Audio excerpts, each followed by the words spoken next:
How's it going, Scrub Gamers? Welcome back to another video here at Scrub Games, and today we're on to the second of the spoilers for Set 1 Dawn of History for Battle Spirits Saga. And this one we're going over purple, and purple is an interesting one because it's one of its main things it does is manipulate cores, like taking cores off your opponent's cards and things like that, and just using that as a way to get rid of things and really control the pace of the battle. And it's quite an interesting one. It's got some some interesting skills, I would say. Yeah, they are skills that is exclusive to purple, and that being Curse and Bloodcurse. Quite an interesting one, and some interesting cards. It all looks to be around the quite dark, shadowy, like a supernatural kind of character, types. I think they're called, and like with shadows, serpents, and stuff like that. And it looks quite nice. And it looks to be like a hyped color going into the first set I've seen and heard about for the first set because we got the launch event coming in March. And just thought it'd be best to go through the colors, and we're gonna go through purple next. But before we do, feel free to like, comment, and subscribe. It helps me out greatly with the channel and helps me get to my goal of 1,000 subs, which are halfway, or over halfway there. Trying to get there before the end of the year, and it's much appreciated as well. And yeah, with that out of the way, let's get to the video and check out the purple cards. We'll start off with the X rares like we did with the red one. So each of the X rares covers the main type that is in the color. So for purple, we've got Grand Underworld Trio Queen Maduke. That is Serpent Undead. So Serpent will mainly cover the Serpent one. Infernal King Curse Dragon, which is covering the Undead type. And then we got Dread Knight Nemesis being the Shadow type. So these are the main three types in purple. And these are the X rares as well. Like, not all of them get a special rare. Like, it is interesting how they did special rares for this set. Like, it isn't just the X rares that get them, it's some other cards as well. And some of them are quite good staples as well. But we'll start off with these three. So start off with Grand Underworld Trio Queen Maduke. If you've seen the trailer, this is the main one that starts up the big war and stuff. So it's 8 cost with a 4 cost reduction. The leveling goes 1 for 1, 3 for 2, and 6 for level 3. And as you see, quite powerful in these ones are all quite powerful in its like final level as well, with like in terms of attack power. And then no matter what the level, it gets its first effect, being when one of your spirits with Curse or Bloodcurse reduces your opponent's life, you place the lost cores from into the void instead of their reserve. So actually critting a life, like denying them that core resource, which is cool. But this would be something you can't really get out until later in the game, which hopefully by then you might have not too many life cores left. And then if you have it at level 2 or 3, it has Bloodcurse, and Bloodcurse is when the spirit would be destroyed by your opponent, you may place 1 core from your opponent's life and 1 core from this spirit into their owner's trashes to keep this spirit from on the field refreshed. Essentially, you deal damage to your opponent, put it in their trash, and lose a core from this card to keep it around. You need to be at least level 2 or 3 for this. And then at level 6, when you get 6 cores in it to be at level 3, you then gain during your attack step, or your spirits with Curse also gain Bloodcurse. And we'll see what Curse does when we get to it with a card on it. But essentially, she has Bloodcurse, and she gives all your Curse cards Bloodcurse at level 3, which is pretty strong. Pretty strong. Very good X rare for purple. And then we got Infernal King Curse Dragon, being an 8 cost with 3 cost reduction. And it's just got 2 levels, 1 and 2, being 1 for 1 and 4 for 2.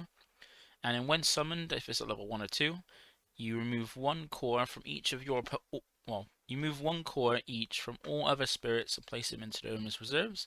Then place a core from the void into the spirit onto the spirit for each spirit destroyed by this effect. So you can essentially get to knock cores off of all spirits, including yours and your opponent's, to put them in the reserves. So you still get use of them in the turn. It's just taking off the spirits themselves, mainly more useful for you than your opponent.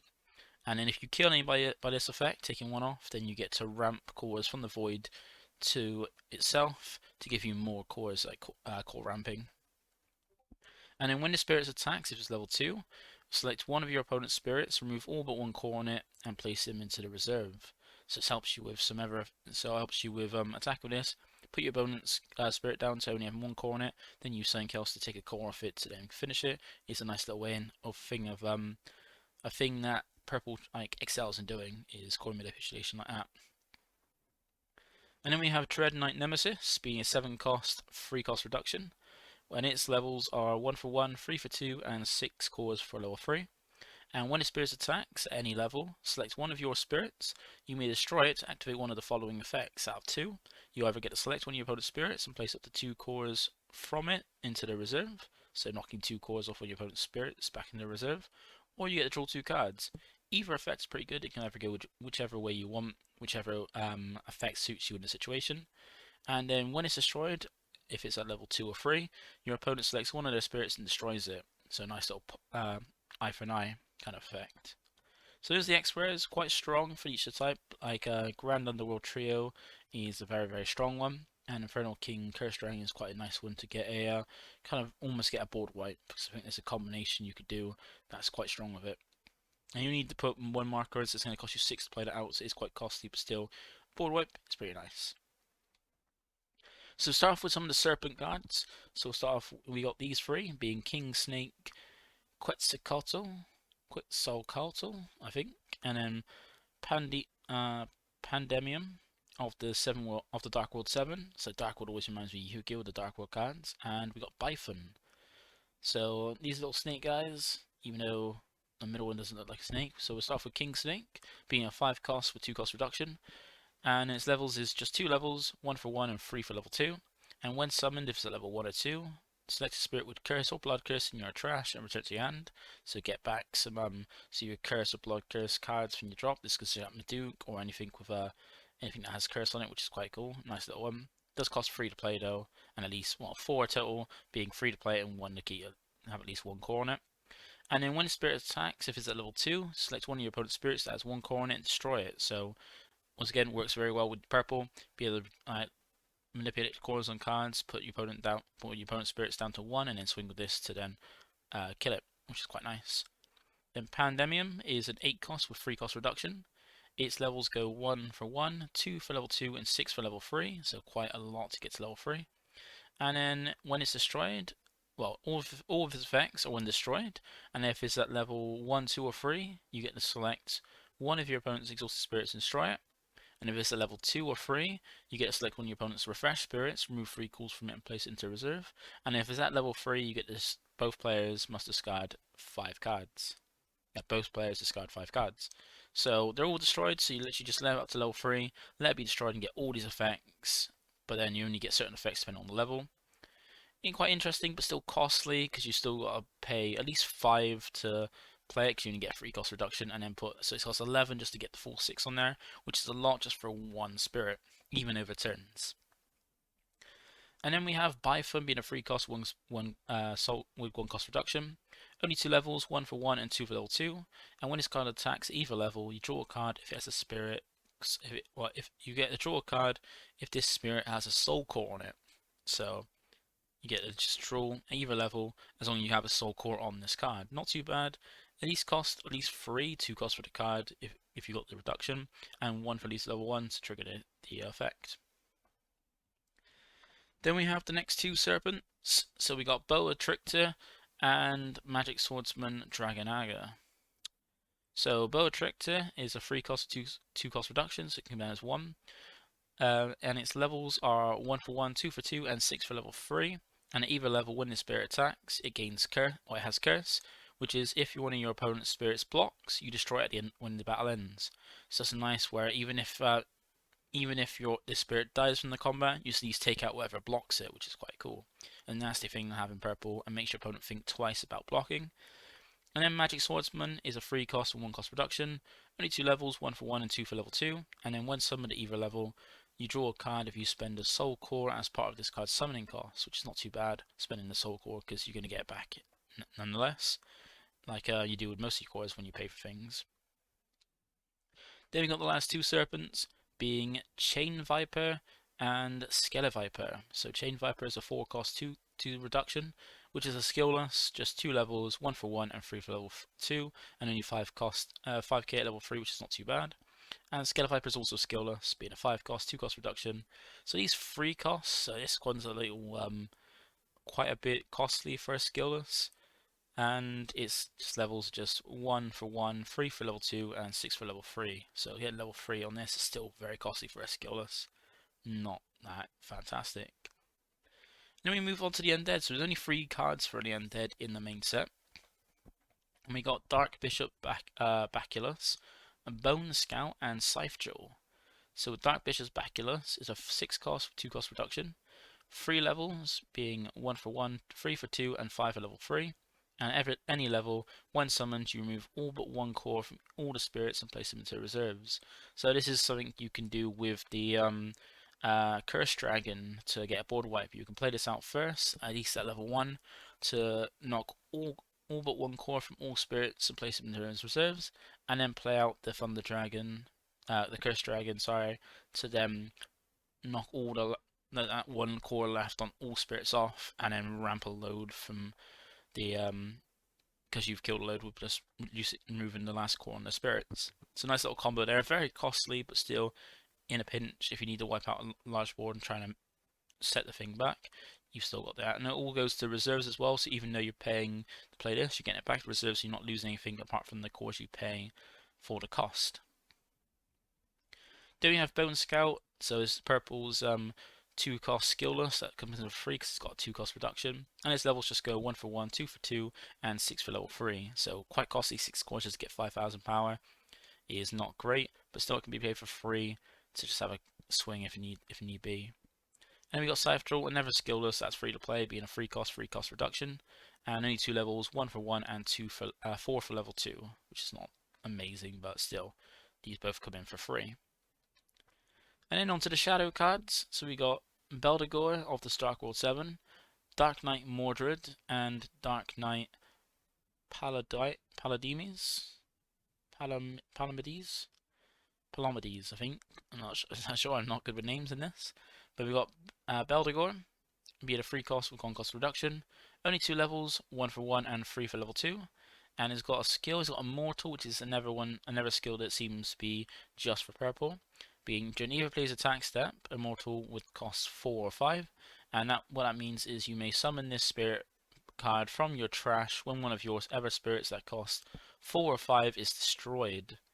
So if one of your cost of 4 or 5 spirits is destroyed, you can pay the cost to play the cost of this card to play it out from your trash. So it's not too bad. It gives you extra blockers, so you got to make sure you got the cores to be able to play this out, which is normally going to be minimum 2 cores, at least one ever core, so 3 cores total with the reduction, or 4 cores without the reduction. And then the other effect is when summoned at either level, select one of your opponent's next exhausted spirits, and select one of your opponent's exhausted spirits that cost 4 or fewer and destroy it. So especially that's quite good being a blocker. If you block something with a spirit, that's normally going to be rest after exhausted after swung. You then play this out and then get to pop whatever it was that attacked, as long as it costs 4 or less. Not too bad, quite a nice card. And then Dark Knight Mordred is a 5 cost with 2 cost reduction. 3 levels, being 1 for 1, 3 for 2, and 5 for level 3. And when summoned at either level, you select one of your opponent's exhausted spirits, remove 2 cores from it and place them into their reserve. And then when this spirit's attacks at level 2 or 3, you get to select one of your opponent's spirits, remove a core from it, and place it into the reserve. So a nice little bit of core manipulation, just knocking things off, which is quite cool. You can finish off a few of them with if you take them down to no more cores, so they can't sustain level 1, they die as well, which is cool. And then Dark Knight Palladimes, I think it's called. It's a 4 cost with 1 cost reduction, so at least 3 costs to pay for it, and at least 1 extra core then to put on top of it. And it has 3 levels, being 1 for 1, 2 for 2, and 6 for level 3. And then when this spirit attacks at either level 2 or 3, you get to select one of your opponent's exhausted spirits, and you may attack that spirit. So that's something we don't really have in the game at the moment, is normally when you enter combat, you're attacking the player, not the spirits, and then the opposing player, defending player, can use the spirits to block to protect himself. But you can't normally attack your opponent's exhausted spirits with your spirits. You just attack the player. But this is a nice one where it allows you to basically attack a spirit instead of the person, which is quite cool. It's not often something you get, and all you need is at least 2 cores on it to be able to trigger at level 2 to have that effect live. So it's quite interesting that we have that. Now in the next lot of shadows, we've got Camelot Knight, Shield Knight Gardener, and Dark Knight Aglavel. I think that's how it's pronounced. So Camelot Knight is a one cost reduction, so it can be paid for free, very cheap. And we've got only 2 levels on it, 1 for 1 and 3 cores for level 2. And either level, when this spirit gains curse if it has a soul core on it, and that happens while the spirit attacks, you gain curse. Which remember, curse is when one of your opponents, if your opponent blocks with a spirit when this guy attacks, you get destroyed at the end of the battle. So not too bad, quite decent. Just to chuck the 1 soul core Onyx is alive for level 1. And then we have Shield Knight Gardener. 2 costs for 1 cost reduction. Levels go 3 levels with level 1 for 1, 3 for 2, and 6 cores for level 3. And during your opponent's attack step, if it's at level 2 or 3, you get the refresh the spirit when one of your purple spirits is destroyed. So you get that as an extra blocker, which is quite nice. And then Dark Knight Aglavel, sorry. It's a 3 cost with 2 cost reduction. It's only got 2 levels, 1 for 1 and 2 for level 2.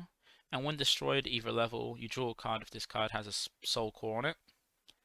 And then at level 2, while the spirit attacks, it gets curse, meaning that if it's blocked, it kills the spirit at the end of the battle that blocked it. It's not too bad. Curse is a really nice skill, and it just makes it a pain in the ass to really try to block some of these cards. Then we come into the shadows. I think the last of the shadows, and we've got Werewolf Commando and Dark Lancer Cavalier. Cavalier. And we got Werewolf Commando being never skillless, 3 cost for 2 cost reduction, and it's 3 levels with 1 for 1, 3 for 2, and 7 for level 3, which seems costly just to get 8,000 power, especially for that many markers. Not sure if that's great. And we got Dark Lancer Cavalier, 4 costs with 2 cost reduction, 3 levels, 1 for 1, 2 for 2, and 6 for level 3. And when summoned at either level, you draw a card. Quite nice. Like it's essentially a cantrip for in this game, which is cool. You don't see many cards that are just cantrips. Well, not in this game anyway at the moment. And then we have some Nightlings. So another type we have that, small type in purple. We have Nightling. And we have Phantasm Archknight Xenos and Devilish Prankster Imp. So Phantasm Archking Xenos is a 7 cost for 4 cost reduction. Only 2 levels, being 1 for 1 and 4 for level 2. And while the spirit attacks at either level, it gains curse. And level 2, all your spirits with curse cannot be blocked by your opponent's level 1 spirits. So that's not too bad. But then sometimes most people are going to have, when they come to where spirits are blocking, they're going to have the higher level 1s block to get certain effects. But it just means if your opponent's only got level 1s, then this is your curse spirits are unblockable, which is nice. Then Devilish Prankster Imp is a 2 cost, 1 cost reduction. 2 levels, 1 for 1 and 2 for level 2. And during your attack step at either level, you get to select one of your opponent's spirits when one of your shadow spirits reduces your opponent's life, and remove a core from it and place it into their opponent's reserve. Not too bad on one of your shadow spirits. Like it's another one of those things where it's a Nightling that's supporting the shadow spirits, and yeah, you still got to do damage with this. And if you see this on board, you're going to try and prevent that if possible. Then we have the last 2 spirits being Earth Spider Demon being a familiar, and Illusioner being a spirit beast. And we have Earth Spider Demon being a 4 cost with 2 cost reduction. Only 2 levels, 1 for 1 and 3 for level 2. And when this card attacks any level, if the spirit has a soul core on it, select one of your opponent's spirits, remove a core from it, and place it into their reserve. So it's not too bad. There's better things to do with soul cores on some of the other cards. And what this basically does, you got some other cards that you got some better you got other cards that don't need to have a soul core to do this, and other ones that do something better with the soul core. The Illusion is just a skillless card, 3 cost for 2 cost reduction, 3 levels, 1 for 1, 2 for 2, and 4 for level 3. Not much in terms of power, like great power for the cores, and yeah, skillless. Unless it's got like a good focus on it, it doesn't seem great in purple at least, but does look better in yellow, which we'll see soon enough. Then we go on to the Nexus cards. So purple has 4 Nexus cards, and we got these 2 being Abandoned Guillotine and Ancient Amethyst Palace. So they both have a 2 cost reduction, but Abandoned Guillotine is 4 cost and Ancient Amethyst Palace is 3 cost. And they both need no cores to keep their level 1 alive, if we've seen with all Nexuses so far. And if you want to go to level 2 on Abandoned Guillotine, you need 1 core and 2 cores to go level 2 on Ancient Amethyst Palace. So Abandoned Guillotine, at either level, during your attack step, all your Shadow Spirits gain 2,000 BP. So that's just for Shadow ones. If you've got to focus on Shadow Spirits, this is a nice card to have with it. And then during your start step at level 2, if none of the opponent's spirits are exhausted, you select one of them, remove all but one of its cores, and place them into your opponent's reserve. So your opponent leaves, yeah, if they got all their spirits like refreshed, you get to remove all but one core from one of your opponent's spirits to kind of like get rid of an effect that might be on him, or even make it easier to get rid of it. Then Ancient Amethyst Palace. This has got a 1-place effect at either level. Discard the top card of your deck. If it's not a spirit card, select one of your opponent's spirits, remove a core from it, and place it into reserve. So you're basically milling top card of your deck, and if it's not a spirit, you're getting rid of a core from a card. That's interesting. There's only 1 place, which is it's not a great for 1-place effect. But then when you go to this level 2 effect during your turn, when one of your purple spirits is destroyed, select one of your opponent's spirits, remove a core from it, and place it into the reserve. So that's an interesting one during your turn. That's just any point during your turn, during main phase or during the combat, you get to trigger that. But most of the time, it's going to be triggered during the combat when it comes to that. But it's just during destroyed. It's not destroyed by your opponents or by your effect. You can destroy your own ones. I'm not sure if self-destroying counts towards that, but you can potentially. There's a spell, magic card we'll see in a bit, which can trigger this yourself if you want to. And then the other 2 nexuses, we got Netherworld Depths and we got Rotting Swamp. So Netherworld Depths is is a high costing one, being a 6 cost, but it does have a 3 cost reduction, so 3 cost at the minimum. And Rotting Swamp is a 4 cost with 2 cost reduction as well. Once again, both level 1s require 0 cores to keep around, and the trigger is level 1 skill. But for level 2, they both require 3 cores on it to have the level 2 effects. So with Netherworld Depths, we have the first skill being available at either level. You draw a card when one of your opponent's spirits is exhausted, so that can be from attacking, from attacking, blocking, just whenever one of your opponent's spirits is exhausted, switch from active, well, basically tap down, you get to draw a card, which is really nice. Gives you a good bit of draw power, because then it means, and if you're trying to attack, you draw more cards to try and find things that you want to defend, and if they're defending, you're seeing more cards to find whatever you're looking for, if you're doing for a combo strategy or anything like that. And at level 2, during your attack step, when one of your spirits is blocked, you may pay 1 core from this nexus to destroy your opponent's blocking spirit when the battle ends. So essentially, kind of giving this nexus curse in a sense. But remember, you have more cores than just the 3, so you want to keep the level 2 effect, you need to have more than just 3 cores to have that effect going. And then we have Rotting Swamp. So its first effect being during your attack step at either level, you draw a card when one of your spirits is destroyed.